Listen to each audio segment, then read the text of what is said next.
There are two things that Jesus says when his followers are falling asleep while he's praying before he goes to the cross in the Garden of Gethsemane.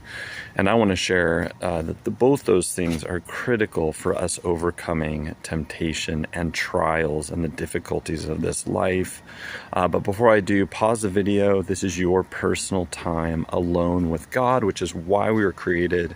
It's what Jesus modeled in Mark 1:35 and in Luke 5:16 and then Luke 6:12.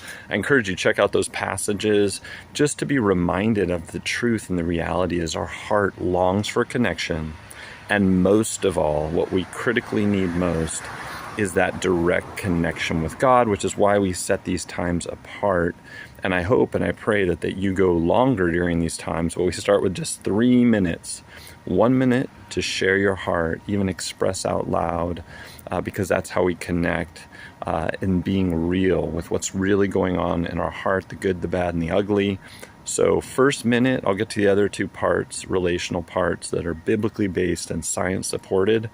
But first, pause the video, share your heart, be real with God. Questions, issues, problems, fears, doubts, bitterness, whatever you have, bring it to God.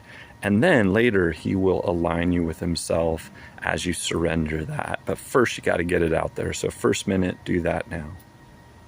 Second minute is where we rest in God's love. It's not about doing, but it's about being with the loving God and just focus in on some truth of God's character, that he's slow to anger and abounding in love, steadfast love, faithful love that will not fail because of the work on the cross by his son Jesus. So pause the video, second minute, rest in that love.